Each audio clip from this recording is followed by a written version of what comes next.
Assalamualaikum warahmatullahi wabarakatuh. Perkenalkan, kami dari kelompok 6 kelas Palembang, program studi pendidikan ekonomi semester 4. Yang terhormat kepada dosen pengampu mata kuliah akuntansi perpajakan, yaitu Bapak Dr. Rizwan Jainuddin SPD dan Ibu Edutivia Mardetini SPD MAK.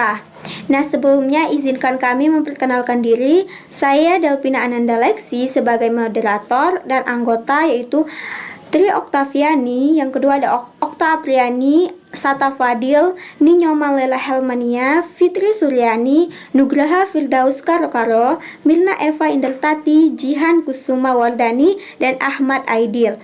Kami akan membahas tentang rekonsiliasi fiskal. Nah, pembahasan pertama akan dijelaskan oleh Tri Oktaviani. Kepadanya saya persilahkan. Saya Tri Oktaviani dengan NIM 06031382025056. Pada slide 3 dijelaskan mengenai perhitungan pajak penghasilan. Pajak penghasilan terutang atau PPh terutang dihitung dengan dikaitkan dengan penghasilan kena pajak atau PHKP sesuai dengan tarif PPh 17 ayat 1B. Sebelum dihitung bersama PPh, PHKP dibulatkan dahulu dalam satuan ribuan rupiah penuh sesuai dengan pasal 17 ayat 4 Undang-Undang Pajak Penghasilan. Dengan rumus, PPh terutang sama dengan PHKP dikali tarif PPh. Baiklah, di sini saya Okta Apriani dengan NIM 06031382025058 akan melanjutkan penjelasan dari rekan saya, yang mana saya akan menjelaskan mengenai penghasilan kena pajak atau PHKP. Dalam hal ini, PHKP yang digunakan dasar menghitung PPh dihitung dengan cara berbeda, tergantung dengan jenis wajib pajak. Dalam hal ini, wajib pajak tersebut terdiri dari beberapa poin, yaitu poin yang pertama, wajib pajak badan, di mana wajib pajak badan ini menggunakan perhitungan penghasilan kena pajak atau PHKP sama dengan penghasilan itu. Lalu poin yang kedua ialah wajib pajak pribadi. Wajib pajak pribadi ini menggunakan perhitungan penghasilan kena pajak atau PHKP sama dengan penghasilan itu lalu dikurang dengan penghasilan tidak kena pajak atau PTKP.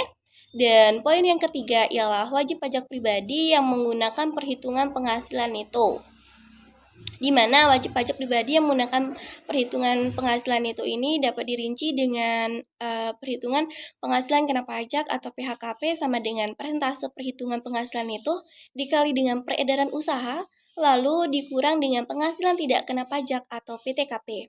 Dan poin yang terakhir ialah bentuk usaha tetap. Wajib pajak bentuk usaha tetap ini menggunakan perhitungan penghasilan kena pajak PHKP sama dengan penghasilan itu sesuai dengan pasal 5 Undang-Undang PPh. Baiklah, perkenalkan, nama saya Jihan Kusuma Wardani dengan NIM 06031382025070.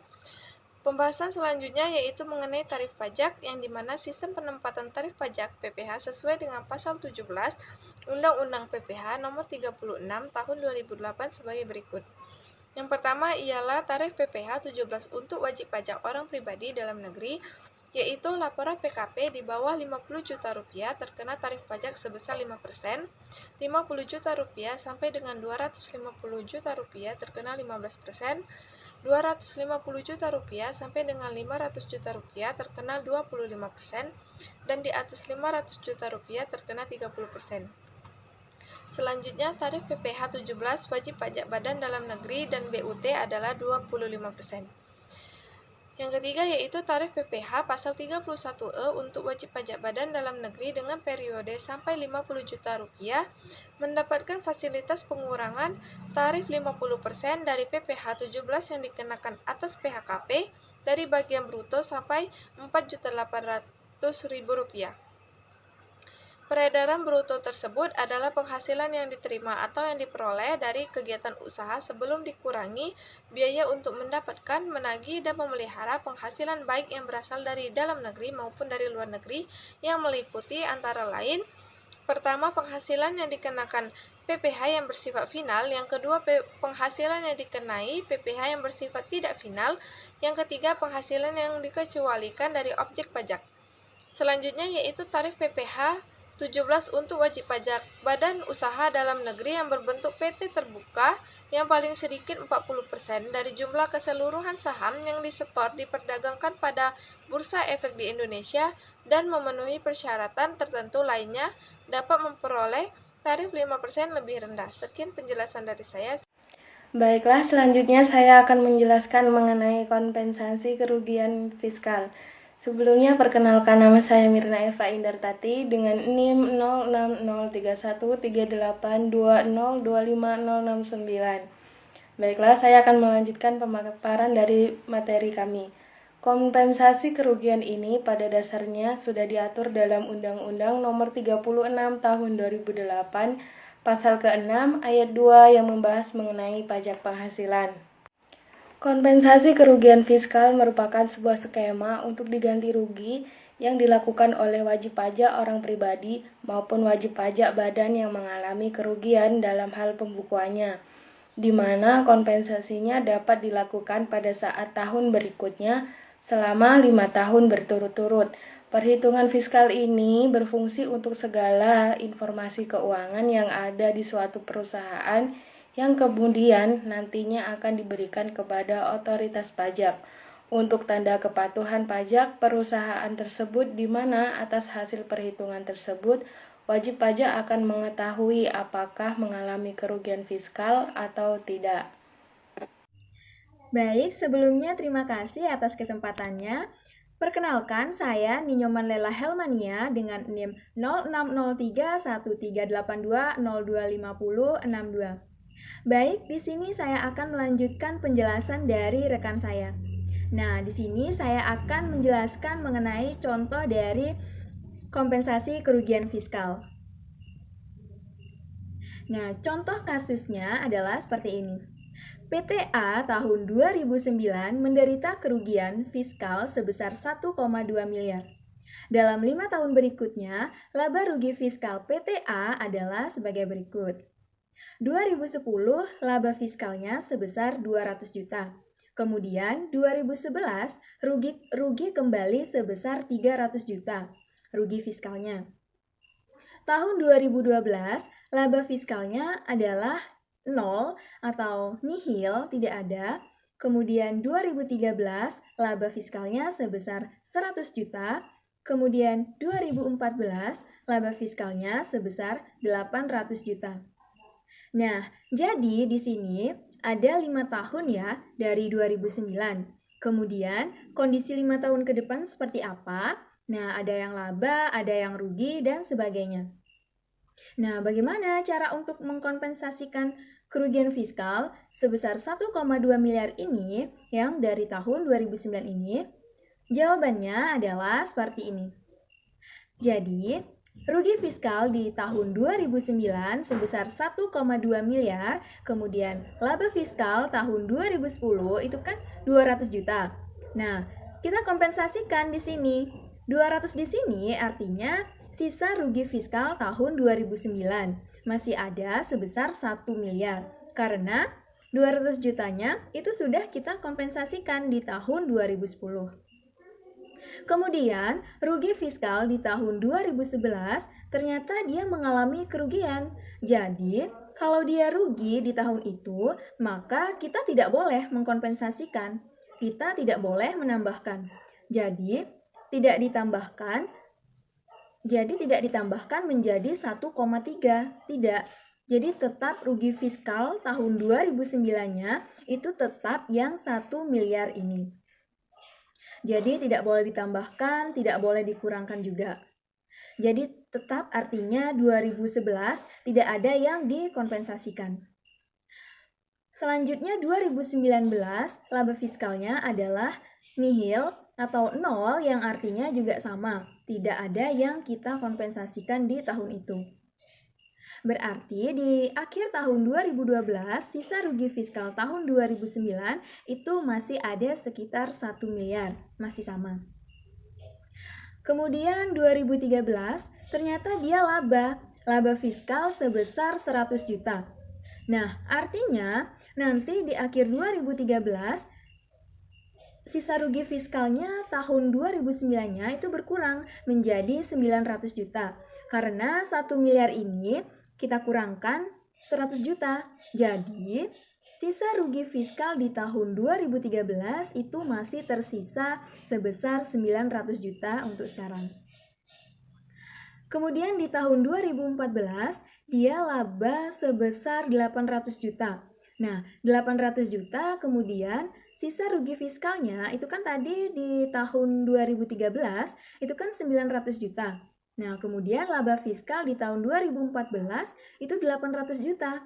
Artinya, 900 juta ini kita kurangkan 800 juta.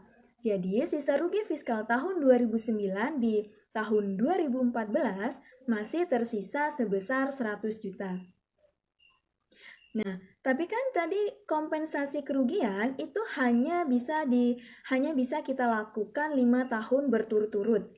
Artinya dari tahun 2010, 11, 12, 13, dan 14. Nah, di tahun pajak 2015, sisa kerugian yang 100 juta ini yang dari tahun 2009 itu sudah tidak bisa kita kompensasikan lagi. Jadi, rugi fiskal tahun 2009 adalah sebesar 100 juta yang masih tersisa di akhir tahun 2014. Jadi tidak boleh dikompensasikan lagi dengan laba fiskal tahun 2015. Yang artinya ya sudah 100 jutanya ini harus dihapus. Tidak boleh kita jadi kompensasikan lagi. Sedangkan rugi fiskal tahun 2011, tadi kan fiskal 2011 dia mengalami rugi sebesar 300 juta ya. Nah, di sini hanya boleh dikompensasikan dengan laba fiskal kalau dia laba saja sampai dengan tahun 2015 dan 2016. Kenapa? Karena kalau 2011 itu kan 5 tahun ke depannya, itu berarti tahun 2012, 13, 14, 15, dan 16. Yang artinya hanya sampai tahun 2016 saja. Baik, mungkin kurang lebih seperti itu cara menghitung untuk kompensasi kerugian. Jadi, pastikan dulu pertama ya, di tahun itu yang mau kita kompensasikan ternyata laba. Karena jika rugi atau nihil atau nol, ya kita tidak bisa kompensasikan. Kemudian, kalau lebih dari 5 tahun dan masih ada kompensasi kerugian, masih ada kerugian yang tersisa, maka itu tidak boleh jadi kompensasi lagi. Artinya, ya sudah harus dihapuskan dari laporan keuangan. Baiklah, selanjutnya saya akan melanjutkan paparan. Sebelumnya, perkenalkan saya Fitri Suryani dengan NIM 06031382025066. Kredit pajak tahun berjalan, yang dimana kredit pajak tahun berjalan ini terdiri dari 3 kredit, yaitu yang pertama, kredit pajak dalam negeri, yang kedua, kredit pajak luar negeri, yang ketiga, PPh dibayar sendiri. Yang pertama yaitu mengenai kredit pajak dalam negeri. Seperti harus kita ketahui, untuk wajib pajak orang pribadi, kredit pajak dalam negeri dapat terdiri atas PPh yang dipotong atau dipungut oleh pihak lain, meliputi PPh 21, 22, atau 23. Sementara itu, untuk wajib pajak badan, kredit pajak dalam negeri terdiri atas PPh 22 atau 23. Sedangkan wajib pajak dalam negeri atau BUT terdiri dari PPh 26 ayat 5. Yang kedua yaitu mengenai kredit pajak luar negeri, yang dimana kredit pajak luar negeri ini dibayarkan atau terutang atas penghasilan dari luar negeri, yang dimana dapat dikreditkan di Indonesia dalam PPh 24. Pengkreditan PPh 24 ini dilakukan pada tahun pajak digabungkan penghasilan tersebut. Namun, kerugian di luar negeri tidak boleh digabungkan. Selanjutnya yang ketiga yaitu mengenai PPh yang dibayar sendiri, yang dimana pembayaran pajak yang dilakukan oleh wajib pajak sendiri berupa angsuran PPh 25 yang dibayar setiap bulan atau fiskal luar negeri. Mungkin itu saja yang dapat saya paparkan. Saya kembalikan kepada moderator. Baiklah, saya sendiri Ahmad Aidil yang akan melanjutkan penyampaian materi tentang pencatatan dan penyajian kurang atau lebih bayar pajak penghasilan. Kekurangan bayar pajak atau selisihnya itu harus disetorkan ke kas negara melalui bank, kantor pos, atau tempat pembayaran resmi lainnya. Sedangkan status lebih bayar terjadi apabila pajak terutang lebih kecil daripada kredit pajaknya. Dalam penentuan pajak pertambahan penghasilan kurang atau lebih bayar, maka diperlukan perhitungan sebagai berikut. PPh terutang didebit kredit pajak pada PPh terutang itu dikredit, PPh kurang atau lebih bayar itu dikredit. Dengan ketentuan PPh terutang lebih besar kredit pajak sama dengan kurang pajak. Jikalau PPh terutang lebih kecil daripada kredit pajak, itu sama dengan lebih bayar.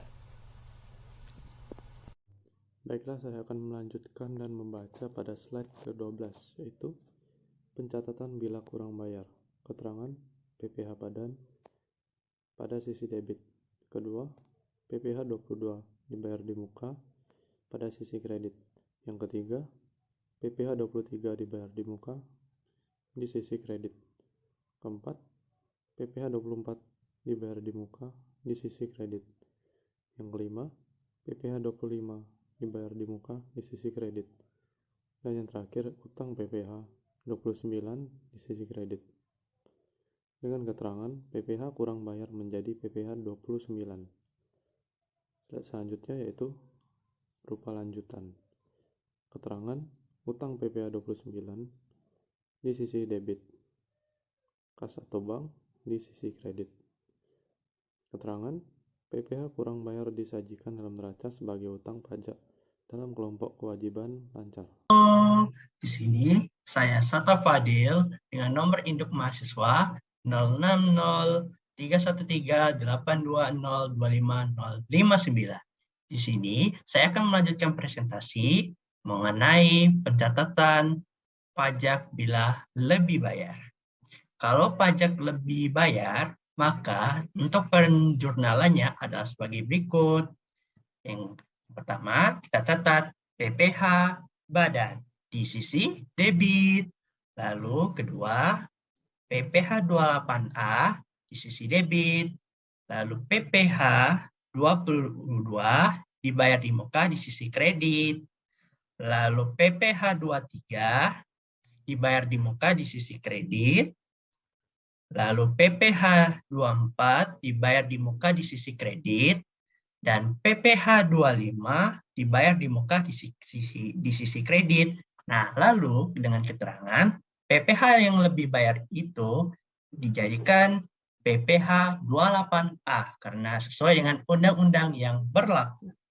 Lalu untuk pencatatan atau pelaporan SPT-nya adalah sebagai berikut, yaitu kas atau bank di sisi debit, lalu PPh 28A di sisi kredit, dengan catatan PPh lebih bayar dicatat sebagai biaya dibayar di muka dalam kelompok aset lancar. Sekian presentasi dari saya, kembali ke rekan selanjutnya. Baik, terima kasih kepada rekan-rekan atas penjelasannya.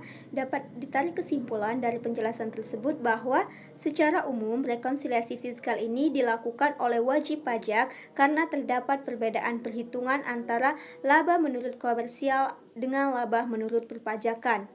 Nah, laporan keuangan komersial ini ditunjukkan untuk menilai kinerja ekonomi dan keadaan finansial dari sektor swasta, sedangkan laporan keuangan fiskal lebih ditujukan untuk menghitung pajak. Perbedaan laporan keuangan komersial dengan laporan keuangan fiskal ini berdasarkan pembebanannya dapat dibedakan menjadi dua macam, yaitu beda tetap atau permanent difference dan beda waktu atau timing difference. Seperti yang dijelaskan sebelumnya bahwa rekonsiliasi fiskal ini dapat diartikan sebagai usaha mencocokkan perbedaan yang terdapat dalam laporan keuangan komersial dengan perbedaan yang terdapat dalam laporan keuangan fiskal yang disusun berdasarkan undang-undang perpajakan. Nah, perlu diketahui bahwa rekonsiliasi fiskal ini umumnya dilakukan oleh wajib pajak yang berbentuk perusahaan. Adapun kompensasi kerugian fiskal yaitu sebuah skema untuk diganti rugi yang dilakukan oleh wajib pajak orang pribadi maupun wajib pajak badan yang mengalami kerugian dalam hal pembukuannya, di mana kompensasinya dapat dilakukan pada saat tahun berikutnya selama 5 tahun berturut-turut.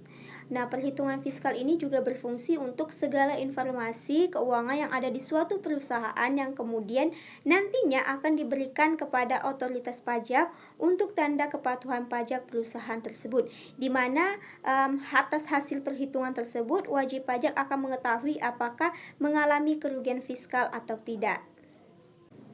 Nah, baiklah, mungkin itu saja yang dapat kelompok kami sampaikan. Semoga dari pembahasan yang telah kami jelaskan dapat menambah pengetahuan dan memberikan manfaat untuk kita semua. Kami mohon maaf apabila ada kesalahan. Kami akhiri, wassalamualaikum warahmatullahi wabarakatuh.